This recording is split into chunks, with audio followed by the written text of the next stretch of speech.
NCP নেতা নাহিদ ইসলামের একটা ফেসবুক স্ট্যাটাসকে কেন্দ্র করে রাজনীতিতে চরম একটি অস্থিরতা তৈরি হয়েছে।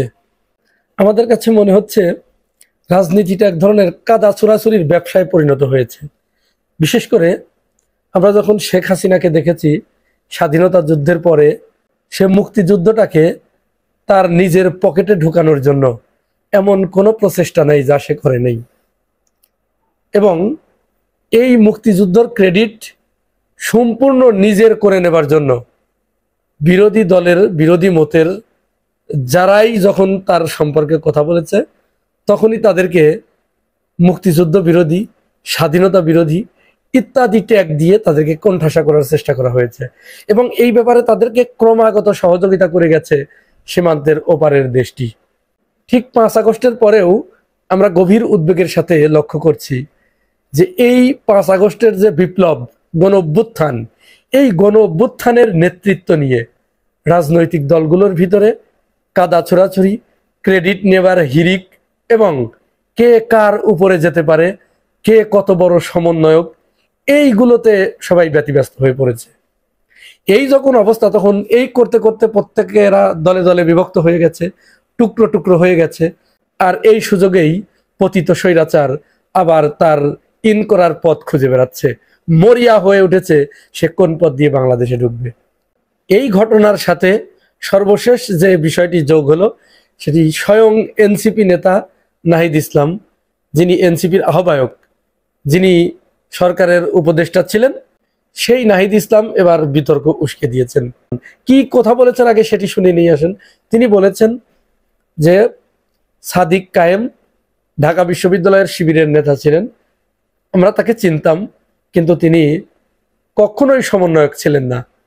5 আগস্টের পর থেকে তিনি এই পরিচয়টি ব্যবহার করছেন, এবং ঢাকা বিশ্ববিদ্যালয়ে যে ছাত্র শক্তি গঠন করা হয়েছিল নাহিদদের নেতৃত্বে, সাদিক কায়েম তার একটা বক্তব্যে বলেছিলেন একটা টক শোতে যে এই ছাত্র শক্তি গঠনের ভিতরে, গঠনের প্রক্রিয়ায় ছাত্র শিবির জড়িত ছিল।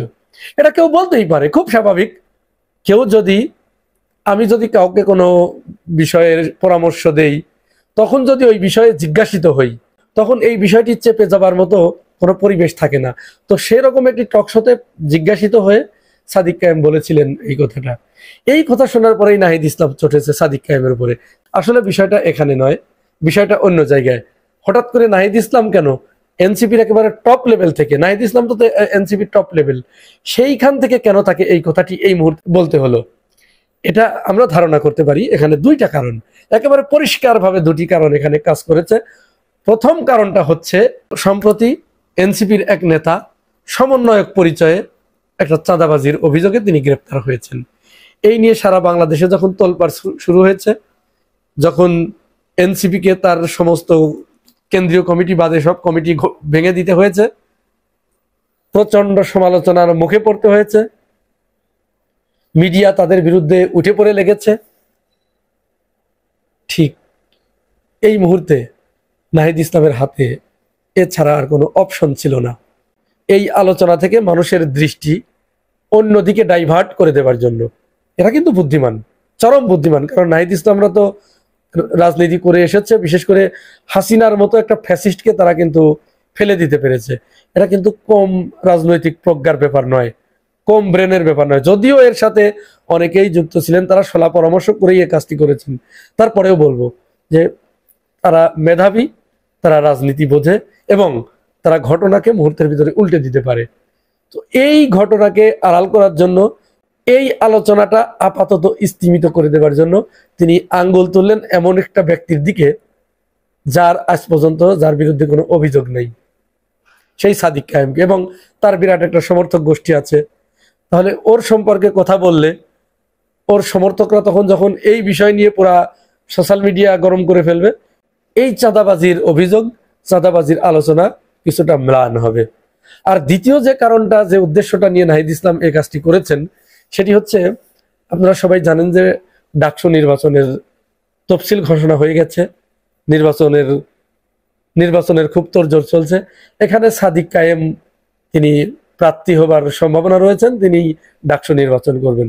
তো ডাকসু নির্বাচনে সাদিক কায়েম যদি প্রার্থী হয়, তাহলে কারোর বাবারও ক্ষমতা নাই এই ডাকসুর নির্বাচনে অন্য কেউ জিতে আসে। কারণ 5 আগস্টের পরে ছাত্র শিবির ঢাকা বিশ্ববিদ্যালয়ে যে কর্মপন্থা গ্রহণ করেছে এবং যে কার্যক্রম পরিচালনা করেছে, এতে যে পরিমাণ জনপ্রিয়তা তারা অর্জন করেছে, এখানে অন্য কারোর কোনো প্লেস হবে না, কোনো বেল হবে না। ওখানে যে আবু বাকের মজুমদার, তিনি ছাত্র সংসদ নির্বাচন করবেন এনসিপির, তো আবু বাকের মজুমদারকে একসময় লোকজন পছন্দ করত, কিন্তু সে তো তার খুঁটি তো ভারতে বাঁধা। কারণ যখন জাতীয় সঙ্গীত বিতর্ক হলো, তখন এই আবু বাকের মজুমদাররা ঢাকা বিশ্ববিদ্যালয়ে গিয়ে জিদ করে রবীন্দ্রসঙ্গীত গেয়েছে, জাতীয় সঙ্গীত গেয়েছে, বুঝিয়েছে, তারা বুঝিয়ে দিয়েছে যে আমরা কিন্তু বিরাট প্রগতিশীল, আমাদের খুঁটি কিন্তু ওইখানে বাঁধা, সেই আওয়ামী লীগের ওই নেতার মতো, আমি কিন্তু ভারতের এমপি, এটা বোঝানোর জন্য। তো স্বাভাবিকভাবেই আবু বাকের মজুমদারকে সেখানে কেউ ভোট দিবে না। এখন নাহিদ ইসলামের দল, তারা সরকারের পার্ট, তারা সরকার পরিচালনা করছে, সরকার তাদের সাথে লিয়াজো করে চলছে, তাদের কথা মতোই উঠছে বসছে। তার দল যদি ডাকসুতে হেরে যায়, তাহলে একটা প্রেস্টিজিয়াস ইস্যু। তো এই অবস্থাকে সামনে রেখেও সাদিক কায়েমকে বিতর্কিত করার জন্য তিনি এই ধরনের একটি আলোচনা উস্কে দিয়েছেন। তো আমি আর অন্য কিছুই বলবো না। তার এই আলোচনার পরে, তার এই বক্তব্যের পরে অনুসন্ধানী সাংবাদিক জুলকারনাইন শাহের, তিনি 5টি প্রশ্ন করেছেন। সেই 5টি প্রশ্ন আমি আপনাদের সামনে রেখেই আমার আলোচনা শেষ করব। আশা করি এই 5টি প্রশ্নের উত্তর আপনারা সবাই খোঁজার চেষ্টা করবেন, এনসিপিও দেবার চেষ্টা করবে। জুলকারনাইন শাহের প্রথম প্রশ্ন যেটি, তিনি নাহিদকে উদ্দেশ্য করে বলছেন যে, জনাব নাহিদ, বিপ্লবের আগে ছাত্র শক্তির কতজন লোকবল ঢাকা বিশ্ববিদ্যালয়ে ছিল? এই ছাত্র শক্তি ঢাকা বিশ্ববিদ্যালয়ে কিভাবে প্রতিষ্ঠিত হয়েছে? আপনারা যে সেখানে পাঠচক্র করতেন, এই পাঠচক্রের সদস্য কারা ছিল? অধিকাংশই শিবির থেকে এখানে প্রোভাইড করা হয়েছিল, তারা পাঠচক্র করতেন। দ্বিতীয় যে প্রশ্নটি তিনি করেছেন, তিনি বলেছেন, দেশের আর কোন কোন বিশ্ববিদ্যালয়ে এই ছাত্র শক্তির কমিটি ছিল? গুরুত্বপূর্ণ প্রশ্ন, কিন্তু প্রশ্নের জবাব দিবেন আশা করি। ছিল না, কোনো কমিটি ছিল না, অন্য কোথাও ছিল না।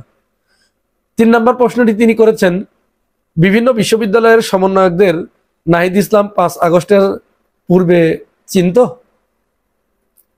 নাহিদ ইসলামের সাথে বিভিন্ন বিশ্ববিদ্যালয়ে যারা সমন্বয়ক ছিল, তাদের কি নাহিদ ইসলাম চিনতেন? প্রশ্ন করেছেন। 4 নম্বর প্রশ্ন করেছেন, কেবলমাত্র ছাত্র শক্তির বিপ্লব সংগঠিত করার মতো সাংগঠনিক কাঠামো কি বাংলাদেশে ছিল ওই মুহূর্তে? শুধুমাত্র ছাত্র শক্তির ব্যানারে ছাত্র শক্তি মিলে হাসিনাকে পতন ঘটিয়েছে, এমন শক্তি ওই সময় ছাত্র শক্তির ছিল?